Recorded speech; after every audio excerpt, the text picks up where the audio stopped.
everybody. Happy day, happy day.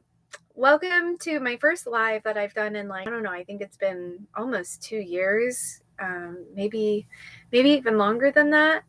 And we were going to do this whole Zoom webinar, do this. So we have her joining by phone because we bloom where we're planted and we work with what we've got.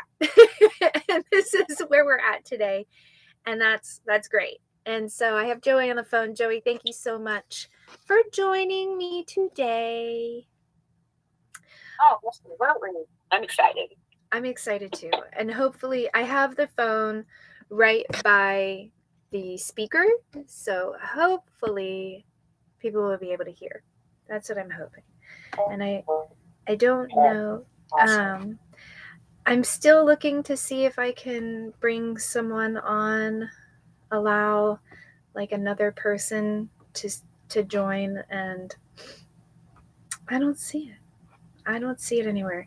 But I am going to figure this out, and this is a learning experience, and I'm excited. And I'm excited. And I'm excited to be doing a live. Just a little bit of lag in our phone call, so just FYI. Oh, it makes the conversation slightly wonky. Okay. Yeah, I think I'm about to get a storm here. So okay. I'm pretty sure that's what's going on. Yeah, everything, but that's okay. Like, it's all okay. I feel like right now I'm that meme where the dog is in the house and like everything is on fire and he's just like, this is okay. I'm fine with this. I'm fine. Everything's fine. Everything is fine. We even got on a half an hour early to try to work out all of this stuff.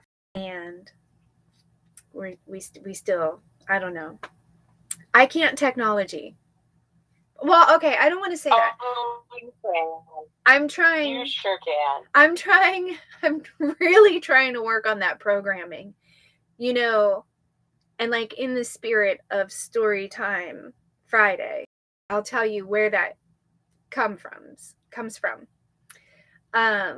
So when I was younger, so there's a trauma with technology, and so there's a block, and I've been working on it for years, and I've been getting so much better than I was, but it's still there. If this was me 6 months ago or even a year ago, I would be bawling my eyes out right now, and I would be like, I'm not doing it. Ah! So I'm really, really proud of myself. But my stepdad, who is my daddy, he worked for IBM, and so he was on the computer or some form of technology all the time. And if he wasn't at his computer, like, we had internet in our house before anybody else, and like, so we always had the most advanced technology, and he was always on the computer working. And if he wasn't on the computer working, he was in front of the TV.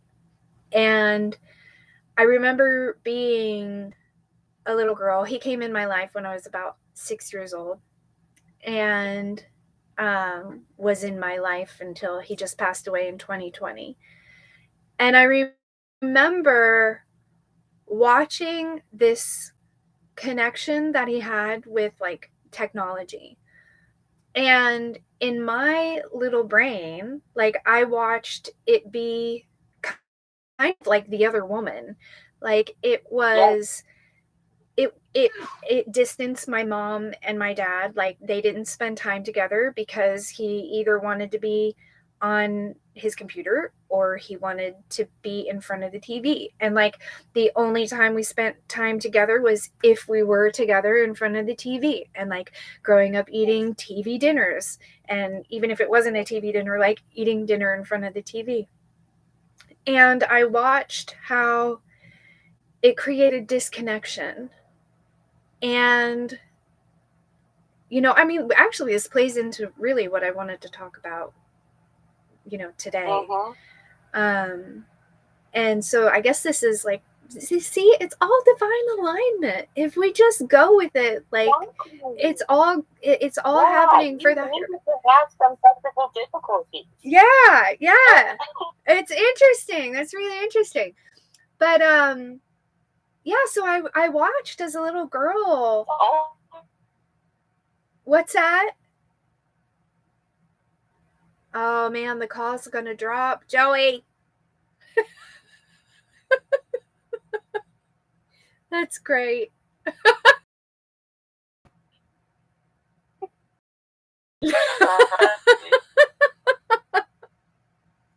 Well, probably sound like a robot, right? Well, you just keep coming in and going out and coming in and going out. And then there's a lag. Well, we'll work with it. We'll work with it. I keep thinking about how flat my hair looks today. But well, so thank you. So I saw how technology created disconnection. I saw how also my dad was like really overweight. He was like 400 pounds. And so I saw how not only did it create disconnection with like those around, but it also created like this disconnection with self. Yeah. And this is the American epidemic right now. Well, actually not just even American. Exactly. It's a worldwide epidemic with technology. Yeah. And so as a young child, to me, you know, I was like raised Catholic. So at that time, things were like very like, oh, this is demonic or this is whatever. And so to me, I was like, this is the work of the devil. Like this is the work. I saw all of it. I was like, oh, technology is like the program began of technology is bad and technology is going to create disconnection with those around me and with myself. And so I'm not going to have anything to do with technology. And so it started at a really young age and then even later in life. So I never learned how to do anything on the computer. Everybody else was learning how to do things on the computer. And I was just like, no, it's going to take us all to hell. Exactly, yeah. So I'm not going to do it. Right. And then also when I was 21 or so, I ended up studying Buddhism. And in Buddhism, you take in like the process of becoming Buddhist, you take a vow of poverty for a year. I don't know if everyone does it, but it's something that you can do. And so I was like, well, you know, I'm kind of like an all in, like go big or go home kind of girl. So I'm going to do this. And so I did the year of poverty and you give up everything. I lived on my friend's front porch. You know, any money I made, I basically gave it away. And I was making a lot of money because I was dancing at the time. So I was making all this money and then like just giving it away, which felt really nice. And even though I was doing that, all of my needs were met. But you also like stay away from technology. You stay away from any kind of technology, social media. You don't listen to the radio. You don't read magazines. You don't watch TV. Like you pretty much completely disconnect from the world. And so I did that. I was in Delray Beach down in South Florida. And it was like still to this day one of the best moments of my life. And like I look back on it with such fondness. And then after the year was up, I was like, okay, I'm back to reality, you know, like that was fun. And so I went back to reality and I started to read magazines and, you know, I don't know if social media was a thing then, because this would have been in like 2002, 2003. Oh. I think we had like flip phones at that point. But still, I started reading magazines again. I started watching TV again. And all the anxiety that I had gotten rid of during that year of poverty came back, like flooding back. All the self-criticism, all the self-judgment, looking and going, oh, I don't have that, or why don't I look like that, or blah, blah, blah, blah, blah. And it reinforced that program that, like, technology, social media, TV is bad. And it really, it really affected me.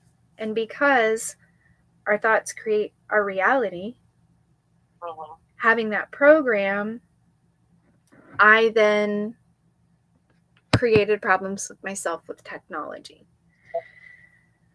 And so it's one of those things we have to alchemize. Yes. Yeah. Yeah, we have to alchemize it. And first we have to take ownership over the fact that we've created it. You know, like same with like AI too and what it could be, but it's like here now. We gotta love it and alchemize it. Yeah, and being able to see that there's the duality. It's like, which dog do you want to feed? You know? And there is the side of technology and AI where there is a negative side, right? But there's also this other side to it that can be really beautiful. It can create connection. It can, you know, it can create community in ways we just never had the ability otherwise. Right. Totally. I mean, like, the communities that have been created out of people coming together on Facebook, the things that I have learned from social media. I mean, it's been, if it hadn't been for social media, I don't know that I would kind of be where I'm at, because a lot of what I learned about Lyme disease, what I've learned about ADHD, what I've learned about entrepreneurship, like all of this was kind of fed by this like social media thing. And so I'm in a space now where I'm willing to go, okay, you know, maybe it's not total avoidance that's needed. Maybe it's just discernment and, like, you know, relentless self-responsibility, like we talk about a lot, to have boundaries with it and not overstep our boundaries. Because, like, my guides have told me specifically, because I work a lot with my guides with this, because what had happened, so I had been I was super crazy active on social media. I was basically trying to start the Jessica show, and I was sharing everything. And because it was out of a place of desperation, I was really, really sick, and the only way I wasn't able to work. And so the only way I thought I could get help was if I got enough attention that then some savior was going to rescue me, right? Like, if I put myself out there enough, if I was entertaining enough, if I was funny enough, if I was pretty enough, if I was sexy enough, if I was sick enough, if I was enough, then someone would help me and save me. And man, it was exhausting. It was really, really exhausting to live that way. And I was getting sicker and sicker and sicker. And so when COVID hit, and my view was the view that was being attacked. My view of what COVID was and how to treat COVID and all of that was being attacked.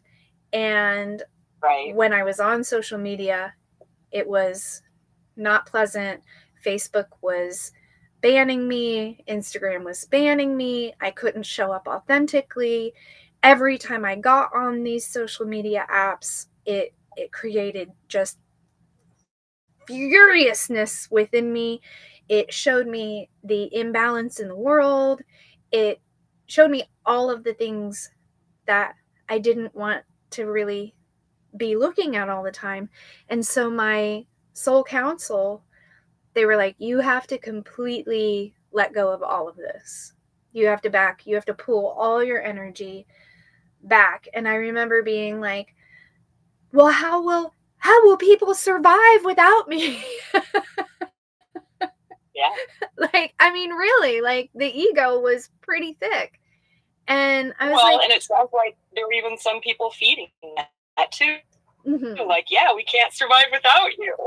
Oh yeah, yeah. There were quite a few people that, you know, were definitely joining in on that ego trip for me. And I hope it's because they were genuinely getting help. I do feel like there was a small group of people that watched because it was kind of like trauma porn. It was kind of like, oh, this poor girl, look at all the crazy shit she's going through, you know? And so when my guides were like, you have to completely go within, it was the most beautiful thing I could have ever done. And I highly, highly encourage anyone watching this to take a long-term social media break. Like, not just a weekend, because the stuff that came up for me to process about who I was, why I was who I was, what my intentions were of being who I was, and Sure. the energy component that we share with social media. And Now, did you now, stop consuming social media too, or did you just stop posting? I stopped looking at it. Oh wow. Yeah, I took it off my phone. I I completely pulled out of it because I had become super aware that at that point, that my emotions and how I felt in each moment would align me with something in the better or worse, right? So Outside of yourself. right. So if I'm in a space where I'm peaceful and I'm present in my moment and I'm loving life, then I'm going to align with something completely different than if I am in a space where I'm furious or detached or looking at trauma.